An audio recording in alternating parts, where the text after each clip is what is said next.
Hello everyone, PCS simplify channel में आपका स्वागत है।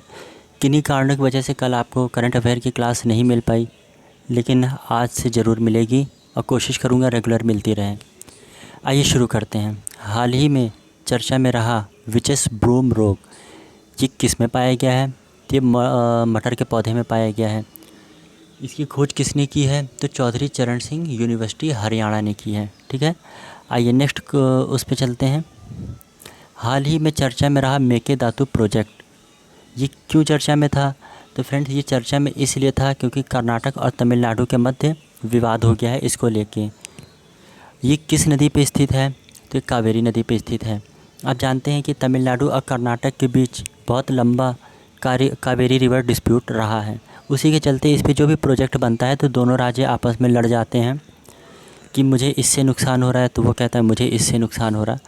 इसी वजह से इनके बीच में हमेशा ये डिस्प्यूट का कारण बना रहता है। हाल ही में चर्चा में रहा ऑपरेशन संकल्प। तो फ्रेंड्स, आप जान लीजिए ऑपरेशन संकल्प की शुरुआत कब हुई थी? तो 2019 में हुई थी।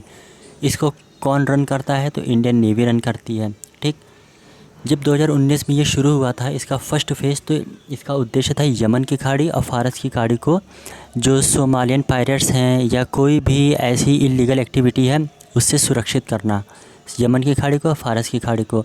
अब इसका सेकंड फेज़ लॉन्च हो गया है दिसंबर 2023 में।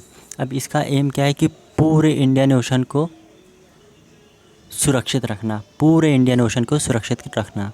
ठीक है फ्रेंड्स, आइए नेक्स्ट न्यूज़ को कवर करते हैं। हाल ही में एक रिपोर्ट जारी हुई जिसमें बताया गया कि 2022-23 में इंडिया का डिफेंस एक्सपोर्ट यानी रक्षा निर्यात काफ़ी ज़्यादा बढ़ गया है। तो वो कितना बढ़ गया है? तो वो 21,083 करोड़ रुपए हो चुका है। अगर हम यूएस डॉलर में बात करें तो 2.63 बिलियन यूएस डॉलर हमारा रक्षा निर्यात रहा 2023-24 में। 2022-23 की तुलना में ये कितने प्रतिशत की वृद्धि है? तो 32.5% की वृद्धि है। आइए नेक्स्ट क्वेश्चन पे हम चलते हैं। चर्चा में रहा tri service common defence station. ठीक है फ्रेंड्स, ये क्यों चर्चा में था? तो ये इसलिए चर्चा में था कि अब जो हमारी तीनों सेनाएं हैं, जल थल वायु, Indian air force, Indian army and Indian navy, तीनों एक ही जगह बैठकर काम कर सकेंगी, अपने सारे कार्य को एक ही जगह कर सकेंगी। ये कहाँ स्थित है? तो ये मुंबई में स्थित है। और इसका आप इससे अंदाज़ा लगा सकते हैं, जैसा अमेरिका का पेंटागन है वैसे ही ये भी होने वाला है। ठीक है, आइए नेक्स्ट न्यूज़ को कवर करते हैं। हाल ही में चर्चा में रहा CAR-T सेल थेरेपी, ये बहुत इंपॉर्टेंट है फ्रेंड्स। ये किससे रिलेटेड है? तो ये कैंसर ट्रीटमेंट से रिलेटेड है। इसकी शुरुआत कहाँ की गई है? तो IIT बॉम्बे में हुई है। किसने किया है इसकी शुरुआत? तो राष्ट्रपति द्रौपदी मुर्मू जी ने किया है। ठीक है फ्रेंड्स, आई होप आपको ये बहुत अच्छे से समझ में आ गया होगा न्यूज़। आइए नेक्स्ट न्यूज़ को देखते हैं। हाल ही में चर्चा में रहा प्रोजेक्ट आकाश तीर। अब ये चर्चा में क्यों था?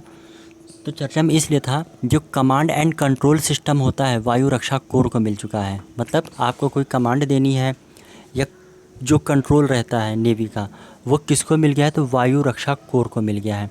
ठीक, ये किसने शुरू किया? ये कॉन्ट्रैक्ट किसके किसके बीच में साइन हुआ है? तो ये साइन हुआ है BEL, भारत इलेक्ट्रिकल लिमिटेड, और डिफेंस मिनिस्ट्री यानी रक्षा मंत्रालय को। ठीक है फ्रेंड्स, आइए नेक्स्ट क्वेश्चन को कवर करते हैं। हाल ही में चर्चा में रहा कॉपीराइट एक्ट 1957 एक्ट जो था वो चर्चा में था।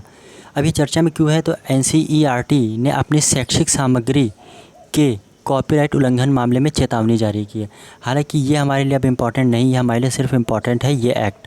तो कभी भी एग्ज़ाम में ये पूछा जा सकता है कि कॉपीराइट के संबंध में जो अधिनियम है वो कब आया? तो 1957 में आया। ठीक है, आइए नेक्स्ट क्वेश्चन पे हम बढ़ते हैं। भारत के नियंत्रण में संचालित होने वाला दूसरा विदेशी पोर्ट कौन बन गया है? ये फ्रेंड्स बहुत इंपॉर्टेंट क्वेश्चन है। तो ये कौन सा पोर्ट बन गया है? सितवे पोर्ट बन गया है। ये कहाँ स्थित है? तो म्यांमार में स्थित है। ठीक है, पहला पोर्ट कौन है? अगर ये दूसरा है तो पहला कौन है? तो चाबहार पोर्ट जो कि ईरान में स्थित है। इसे इंडिया ने ही डेवलप किया है ईरान में। अब हम थोड़ा सितवे पोर्ट के बारे में जान लेते हैं। सितवे पोर्ट के माध्यम से जो हमारा नॉर्थ ईस्ट का राज्य मिज़ोरम है, मिज़ोरम से कनेक्टिविटी बनेगी, क्योंकि बरसात के टाइम में और ठंड के दिनों में इससे कनेक्टिविटी बहुत प्रभावित होती है। ठीक है। इसका हम आगे देखते हैं। ये जो पोर्ट है वो कोलादान मल्टी ट्रांजिट परियोजना के हिस्से के रूप में इसको बनाया गया है।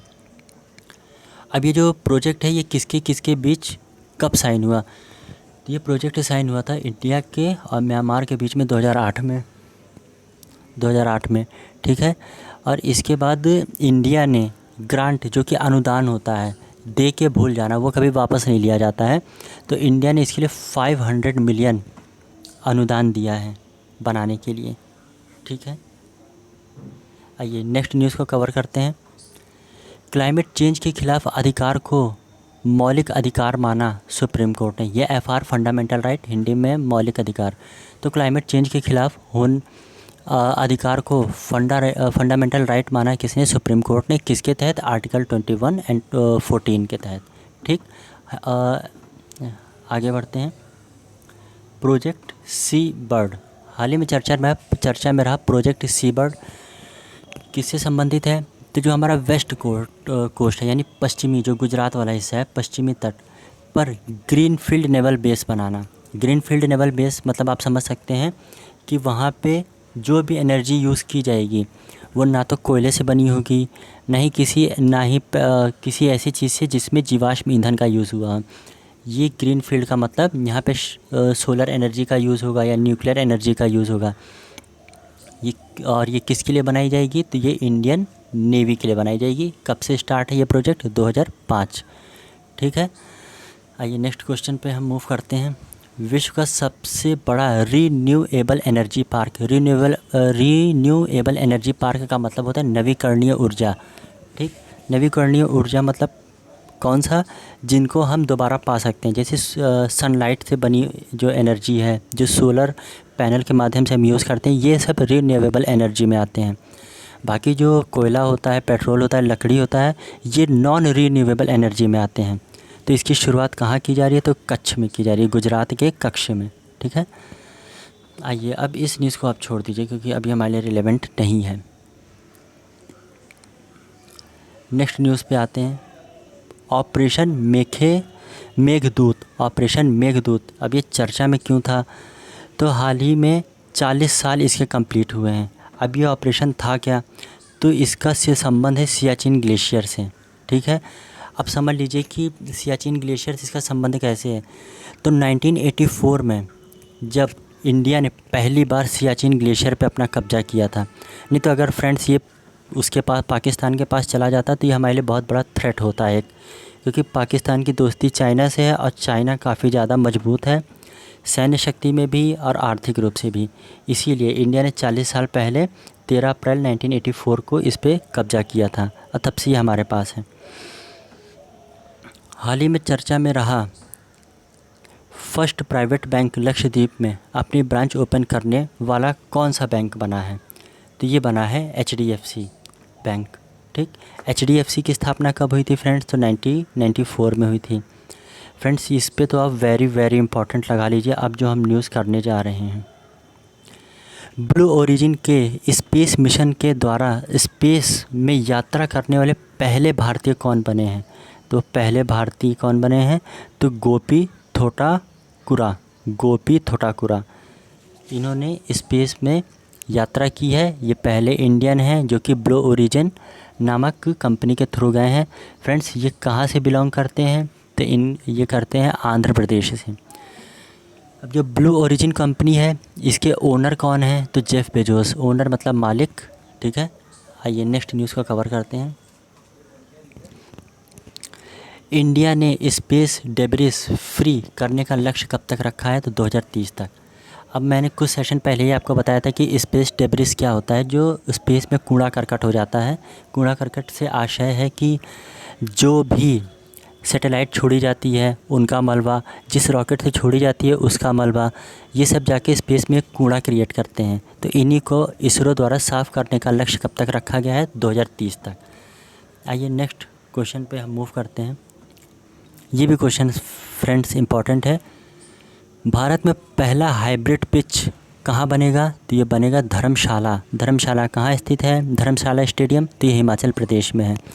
अब ये हाइब्रिड पिच का मतलब समझ लीजिए, आप लोगों ने देखा होगा कि जो ग्रीन ग्रीन कलर की आर्टिफिशियल घासें आती हैं एक मैट के रूप में चटाई के तौर पे, वैसे ही उसी चटाई को इस पूरे स्टेडियम में बिछाया जाएगा और तब ये क्या बन जाएगी, ये एक हाइब्रिड पिच बन जाएगी। ठीक है, आइए नेक्स्ट न्यूज़ को कवर करते हैं। हाल ही में चर्चा में रहा स्पेस प्लेटफॉर्म। स्पेस का फुल फॉर्म जान लीजिए, state of the art submersible platform. ये कहाँ पे इसकी स्थापना हुई है, तो केरल में हुई है। इसका उद्घाटन किसने किया, डीआरडीओ ने किया। अब इसका उद्देश्य क्या है स्पेस को स्थापित करने का, तो जो हमारी इंडियन नेवी है इसके लिए नवाचार करना और नवाचार को बढ़ावा देना। ठीक है, आइए